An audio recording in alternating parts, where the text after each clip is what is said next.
Hello divine souls, जय श्री राम, जय बाबा नीम करोली महाराज की। तो हम लोग एक टॉपिक पे बात करते हैं, हमारे आत्मा की आवाज़, हमारे आत्मिक दिशा, मतलब सोल डायरेक्शन। अच्छा, हम लोगों का जो जीवन होता है, स्टार्टिंग का जो 20 साल होता है, चाहे 30 साल 25 साल जो भी है, उसमें हम लोगों ने समाज की धारणाओं पे, अपनी फैमिली की कंडीशंस पे, या खुद की कंडीशंस पे, या खुद का कोई प्रिंसिपल होता है उस पे जिया होता है हमने। मतलब खुद का हम कुछ भी सिद्धांत अपने जीवन में लागू कर लेते हैं कि यार ये चीज़ें हो जाएंगी तो हम ऐसा चीज़ कर लेंगे, या फला चीज़ को हम फॉलो करते हैं तो ये चीज़ हमें मिल जाएगी। अब उसमें क्या होता है कि हम अपने आत्मा को ब्लॉक कर लेते हैं। कैसे? अब बाहरी शोर शराबे जो है ना, वो हमें आत्मा की आवाज़ को सुनने नहीं देते हैं, क्योंकि हमारी आत्मा को जो डायरेक्शन है ना, वो एक्चुअल डायरेक्शन पता होता है। एक्चुअल मार्ग कौन सा है वो उसको पता होता है, बस उसको खोलने की ज़रूरत होती है। अब जब बाबा नीम करोली महाराज, या शुक्राना गुरुजी, या साईं बाबा, जब हमसे कोई भी ऐसा गुरुदेव जुड़ते हैं, ऐसे गुरुदेव जुड़ते हैं हमारे जीवन में, तो वो हमें रास्ता खोलना शुरू करते हैं। कौन सा रास्ता? आत्मिक मार्ग, जो आत्मा के लिए प्योर हो, जो आत्मा के लिए सही हो, उस चीज़ का रास्ता खोलने का काम ये लोग करते हैं। तो जैसे ही आपके जीवन में इन लोगों की एंट्री होती है, वैसे ही आपकी ज़िंदगी जो है थोड़ी सी शेक करने लगती है, पलटने लगती है। कुछ तो ऐसा सिचुएशन होगा जिससे आपको ना चाहते हुए भी दुनिया से, समाज से कटना पड़ता है। अब कैसे कटते हो? अब बहुत लोग क्या है कि मान लीजिए कि आप अपने गांव से शहर पढ़ने गए, अब वहाँ पे आपके साथ कुछ ऐसा घटा, अब जिससे आप वहाँ पे अकेले पड़ गए। अब आप वहाँ से वापस गांव भी नहीं आ पा रहे हो, क्योंकि अब भगवान ने क्या करा है, गुरुदेव ने क्या करा कि आपको अब अकेलेपन का मार्ग दिखाना शुरू कर दिया। मतलब अकेलेपन में आप अपनी आत्मा की आवाज़ सुनना शुरू करते हो। तो वहाँ आपका सबसे पहला काम क्या होता है? जैसे ही कोई भी भगवान, कोई भी गुरुदेव आपके जीवन में एंट्री लेंगे, वैसे ही आपको नाम जप, भक्ति, ध्यान एकदम अपने जीवन में लागू कर देना है, प्रायोरिटी बना लेनी है इसको। क्योंकि जैसे ही आप ये सब चीज़ें शुरू करोगे तो आप और ज़्यादा अकेले हो जाओगे। अब आप सुबह के जो उठोगे नहा धोकर, जो 15-20 मिनट आधा घंटा पूजा करने बैठोगे, नाम जप करने बैठोगे, वो आपको क्या करेगा? आपकी आत्मा तक ले जाएगा। अब इसके पीछे बहुत सारी चैलेंजेस भी हैं। अब जो भी आपने कंडीशन बेस्ड ज़िंदगी जी है अपनी, जो भी अपने प्रिंसिपल लगाए हैं आपने अपने जीवन में, अब वो सब प्रिंसिपल कंडीशन टूटने लगते हैं। अब वो किस फॉर्म में टूटता है? पेन की फॉर्म में। अब आपने 20 साल तक अपने जीवन को प्रिंसिपल पे प्रिंसिपल लगा के जिया है। अब वो जो क्या होता है कि लेयर जो बनी है, इतनी जो मोटी चादर बन गई है आपकी आत्मा में, उसने क्या किया है? उस स्पेस को भर दिया है। जिस स्पेस को खाली रख के आपको उसकी आवाज़ सुननी थी, वो उसकी वजह से आत्मा हो गई है ब्लॉक, आपका इंट्यूशन ब्लॉक हो गया है। तो जो आपसे कनेक्शन था वो टूट गया है, क्योंकि ये चीज़ ब्लॉक हो गई है लेकिन ये चीज़ चल रही है। तो इसमें इसको खोलने के लिए पहले एक लेयर टूटती है तो इतना खुलता है, इतना खुलता है, इतना खुलता है, इतना फिर जुड़ता है।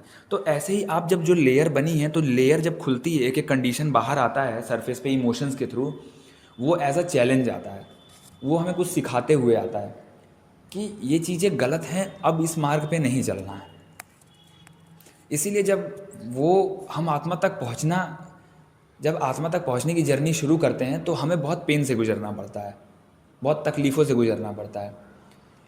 लेकिन जो वो सारी चीज़ें निकल रही होती हैं, वो आप ही की बनाई हुई निकली होती हैं, जो इस मार्ग में बाधा बनती हैं। इसीलिए उस बाधा को खाली किया जाता है, ताकि आपकी आत्मा एकदम लाइट वेट फील करे, हल्का फील करे, जिससे आप उसकी डायरेक्शन को सुन पाओ, उसके राह को सुन पाओ, उसकी बातें सुन पाओ।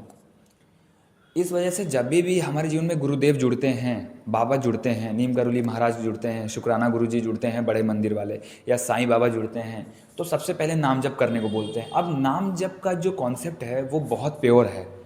आत्मिक लेवल पे, स्पिरिचुअल लेवल पे इतना ज़्यादा प्योर है वो, कि अगर आप पूरे दिन में 10 मिनट 15 मिनट अगर बैठ गए और कायदे से आपने नाम जप करना शुरू किया, तो वो चीज़ें ऑटोमेटिक खाली होने लगती हैं। हालांकि भगवान उस चीज़ के लिए आपको प्रेरित करेंगे ही करेंगे, क्योंकि बिना नाम जप किए, बिना ध्यान के आप उस चीज़ को वो नहीं कर सकते हो, ग्रैब नहीं कर सकते हो। वो अपने आत्मिक लेवल को, जो आत्मा के लेवल पे जो चीज़ें भरी हुई हैं, जो ब्लॉकेज भरी हुई है, वो खाली नहीं होंगी। इसीलिए नाम जप को एकदम मीडियम बनाना है अपने जीवन में, सोर्स बना लो कि कहीं पे भी हो, थोड़ा सा भी खाली बैठे हो, बाहरी शोर शराबा थोड़ा बंद कर दो, थोड़ी देर के लिए बिल्कुल बाहर के लोग क्या कह रहे हैं, हमारे माँ बाप क्या कह रहे हैं, हमारा खुद का दिमाग क्या कह रहा है, कुछ मत सुनो। सिर्फ नाम जप करो, इतना नाम जप करो उस 15 मिनट में कि एकदम कॉन्शियसनेस लेवल रेज हो जाए, तुरंत तुरंत बढ़ जाए। तो जैसे ही बढ़ेगा तो आपकी आत्मा क्या है कि एनर्जेटिक फील करती है, मतलब बेसिकली आपके अंदर एनर्जी एनर्जी का जो है इंक्रीमेंट होता है, और वही एनर्जी जो है उसको बर्डन को खाली करने में हेल्प करती है। इसीलिए नाम जब जितना ज़्यादा आप करोगे उतना ही ज़्यादा बेनिफिशियल है। ध्यान कई लोग नहीं कर पाते हैं, मेडिटेशन कई लोग 2 मिनट बैठते हैं तो उनका दिमाग चैन से बैठने नहीं देता है। तो ऐसे में जो है आप जब उच्चारण करेंगे ना, जब ओरली उच्चारण करेंगे तब आपको थोड़ा सा कंसंट्रेट करने में जो है हेल्प मिलेगा। इसीलिए आप नाम जब शुरू करो तो करते रहो, बढ़ा दो, 5 मिनट से 10 मिनट कर दो, 10 मिनट से 15 मिनट कर दो, लेकिन 15 से 5 पे मत आना दोस्त। 5 से 15 ले जाओ, ये कैसे ले जाना है ये काम आपका है, लेकिन 15 से 5 मत लाना। अब हनुमान चालीसा शुरू कर दो, अगर हनुमान जी की भक्ति करनी है तो हनुमान चालीसा तो 1 से 3 करो। अगर 3 से 11 नहीं हो पा रहा तो 3 तो करो, लेकिन 3 से कम मत करना। तो इससे क्या होगा कि आप अपने इंट्यूशन से कनेक्ट होने लगते हो, कि अपनी आत्मा से कनेक्ट होने लगते हो, और जब जैसे ही अपनी आत्मा से कनेक्ट होते हो वैसे ही आपको मार्ग मिलना शुरू हो जाता है।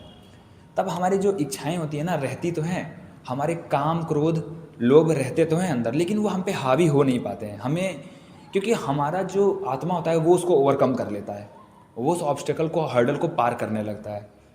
और प्लस इन सबसे भी बड़ी चीज़ है प्रभु से प्रार्थना करना, अपने अंदर की कमियों को खुद देखना, क्योंकि भगवान समय समय पे आपकी कमियां आपके सामने रखते रहते हैं। इस बात को ना भूलना आप। कमियां जो आपके सामने आ रही हैं तो हर बारी बोलना कि प्रभु इस समस्या से मुझे बाहर निकाल दो, मुझे इस चीज़ से बाहर निकालो। अब इसमें आप बहुत ज़्यादा इम्पेशेंट भी होते हो, इतना इम्पेशेंस आएगा ना अंदर, इतना इम्पेशेंस आता है कि आप सोचोगे कि मैं तो इससे पहले था भी नहीं, अब क्यों इतना हो रहा हूँ। तो बेसिकली वो चीज़ें बाहर निकल रही होती हैं। इसीलिए घबराना ही नहीं है। बहुत घबराहट, बहुत एंग्जाइटी होती है, बहुत स्ट्रेस होता है, इतना टेंशन होता है, उसके बावजूद भी यहाँ तक कि आपकी हेल्थ भी डाउन हो सकती है। मेंटल हेल्थ की तो ऐसी तैसी हो जाती है, फिजिकल हेल्थ तो हो ही जाती है।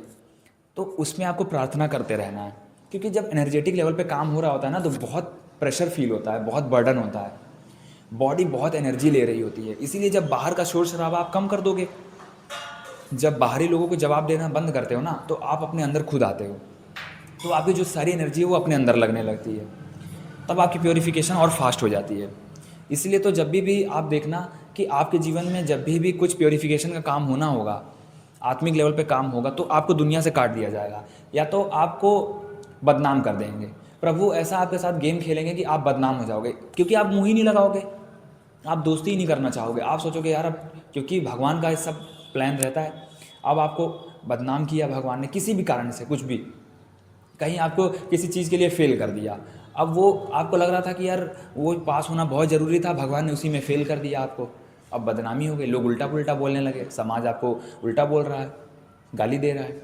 तो इसमें क्या है कि घबराना नहीं है, वो एक अपॉर्चुनिटी है। लोगों ने बस आपका फेलियर देखा है, बस उतना ही देखा है कि आपका टेस्ट में या उस एग्ज़ाम में नंबर नहीं आए हैं, या आपने कुछ ऐसा अपने जीवन में कर लिया जिस वजह से लोग आपको सुना रहे हैं।